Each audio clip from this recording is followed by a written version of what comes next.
ఆంధ్రప్రదేశ్ మద్యం కుంభకోణానికి సంబంధించి కీలక పరిణామం చోటు చేసుకుందని చెప్పుకోవాలి. ఇప్పటికే ఈ కేసులో A1గా ఉన్నటువంటి రాజ్ కసిరెడ్డి నుంచి ఏదైతే అక్రమంగా మద్యం ముడుపుల రూపంలో సంపాదించినటువంటి దాదాపుగా ప్రాథమికంగా 13 కోట్ల రూపాయల ఆస్తులను సీజ్ చేయాల్సిందిగా నిన్నటి రోజున ఆంధ్రప్రదేశ్ రాష్ట్ర కేబినెట్ అయితే అప్రూవల్ ఇవ్వడం జరిగింది. మరి అయితే ఇదే అంశానికి సంబంధించి పూర్తి విషయాలు తెలుసుకోవడానికి మనతో ఉన్నారు తెలుగుదేశం పార్టీ జాతీయ అధికార ప్రతినిధి అయినటువంటి ప్రొఫెసర్ జ్యోత్స్న గారు. మేడం నమస్కారం అండి. నమస్తే.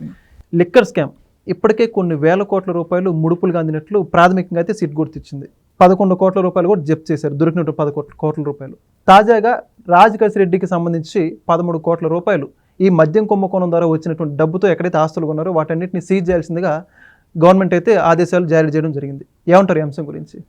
డెఫినెట్గా అమ్మా, ఇవాల్టి రోజున మద్యం కుంభకోణంతో కొన్ని వేల కోట్లకు సంబంధించినటువంటి ఒక మాఫియా వాళ్ళు నడిపి దాని ద్వారా ప్రజల ప్రాణాలకి ముప్పు తీసుకొచ్చారు, ప్రజల ఆరోగ్యాలకి ముప్పు తీసుకొచ్చారు, అలానే రాష్ట్ర ఖజానాకి గండి కొట్టారు.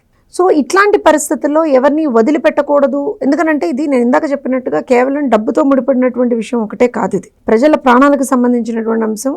రాష్ట్ర ఖజానాన్ని వీళ్ళు ఏ రకంగా లూటీ చేశారు అనేటువంటి ఒక అంశం. సో దానికి సంబంధించి ఒక ప్రాపర్ ఇన్వెస్టిగేషన్ అనేటువంటిది నడుస్తున్నటువంటి క్రమంలో రోజు రోజుకి విస్తుపోయేటువంటి నిజాలే బయటపడుతున్నాయి. ఒకనొక రోజు అంటే డెన్లను చూసాం మనం లిటరల్గా.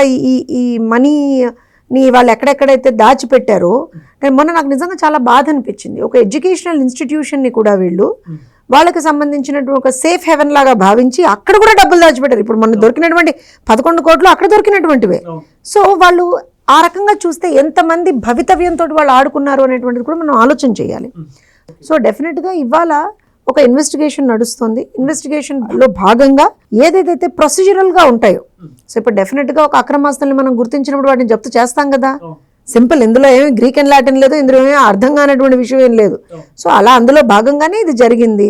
సో ఇంకా రాబోయే రోజుల్లో ఎవరెవరైతే ఇన్వాల్వ్ ఉన్నారో, ఎవరెవరైతే అక్రమంగా ఆస్తులు సంపాదించారో అందరి ఆస్తులు కూడా జప్తు అవుతాయని నేను భావిస్తున్నాను. ఓకే, అయితే ఇప్పుడు జగన్మోహన్ రెడ్డి గారు గతంలో లిక్కర్ స్కామ్ సంబంధించి ధనంజయ రెడ్డి, కృష్ణమోహన్ రెడ్డి వీళ్ళందరూ కూడా అరెస్ట్ అయ్యారు.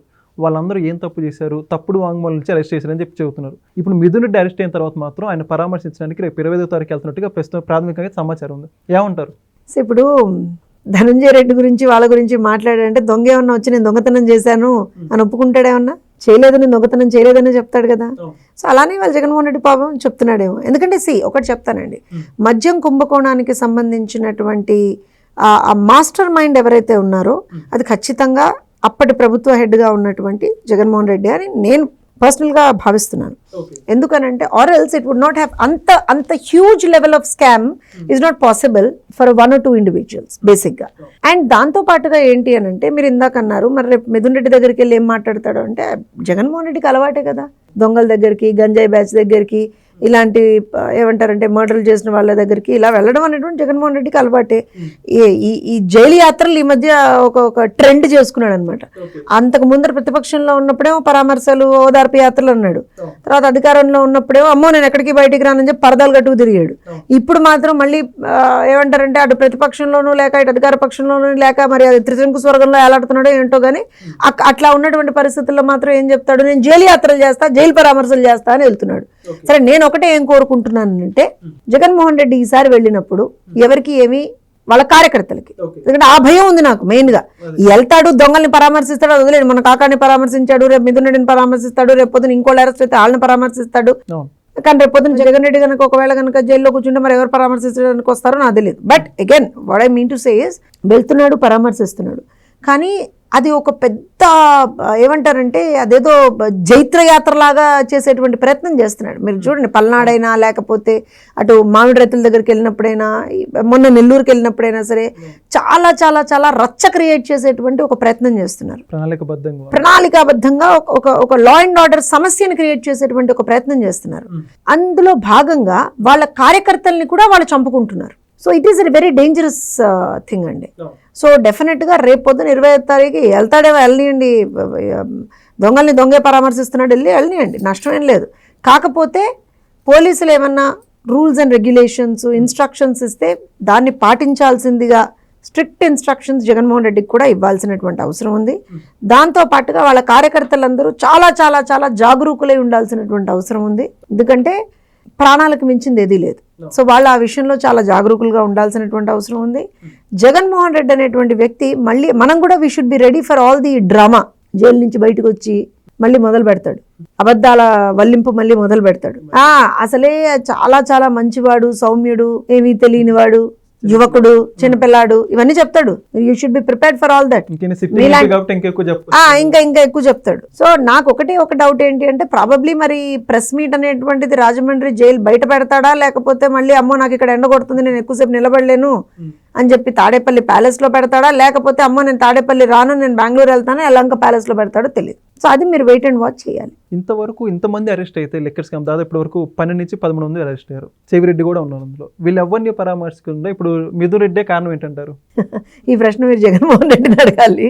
కానీ ఏంటి అని అంటే మరి మాంత్రికుడి ప్రాణం మరి చిలకలో ఉందేమో నాకు తెలియదు. మరి ఓకే అయి ఉండొచ్చు కదా, అయి ఉండొచ్చు కదా, maybe could be possibility. But again అంటే నేనేమంటాను అని అంటే జరిగినటువంటిది ఒక చిన్నపాటి స్కామ్ అయితే కాదండి, కొన్ని వేల కోట్లు. సో అంత హ్యూజ్ లెవెల్లో చెయ్యాలి అని అంటే ఖచ్చితంగా పెద్దల సహాయ సహకారాలు లేనిది జరగదు అది. సో వాళ్ళకి సంబంధించినటువంటి ఏదో సీక్రెట్ ఇది కూడా జగన్మోహన్ రెడ్డికి సంబంధించింది ఏదో మరి వాళ్ళ దగ్గర ఉందేమో.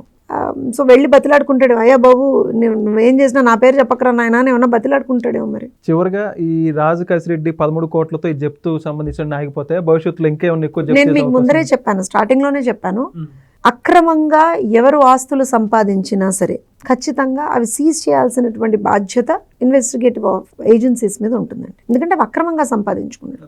సో ఇందులో అసలు కొన్ని వేల కోట్లు అక్రమంగా సంపాదించారు, అక్రమంగా దోచేసుకున్నారు, దాచేసుకున్నారు. సో నాకు తెలిసి జగన్మోహన్ రెడ్డి అన్నట్టుగా ఇది నిరంతర ప్రక్రియగా ఏమన్నా మారుతుందేమో. ఇప్పుడు ఎండ్ కార్డు లేదంటారు. అంటే ఇప్పుడు మీరు గమనించారు కదా, ఆ రోజున కూడా ఎవరైతే ఇంకొక అక్యూజ్డ్ ఉన్నాడో అతని ఫోన్లో అసలు నోట్ల కట్టలకు సంబంధించినటువంటి వీడియోలు కోకొల్లలుగా బయటపడ్డాయి కదా. సో ఎక్కడెక్కడ ఏమేమి ఉన్నాయి అనేటువంటిది డే బై డే జరిగేటువంటి డెవలప్మెంట్స్ ద్వారా బయటపడ్డే కొద్దీ కూడా we cannot just leave it like that కదా అంటాను నేను. సో డెఫినెట్గా అక్రమంగా ఆస్తులు ఎవరెవరైతే సంపాదించుకున్నారో, ఎక్కడెక్కడైతే ఆ సంపాదన వీళ్ళు దాచిపెట్టారో, everything will come under the radar of the agencies, investigative agencies. So వాళ్ళ రడార్లోకి వచ్చినప్పుడు ఖచ్చితంగా వాళ్ళు దాన్ని సేఫ్ ఇదిలో పెట్టాల్సినటువంటి అవసరం ఉంటుంది. చక్కగా చెప్పారు madam, thank you. Please subscribe to Leo news for more videos.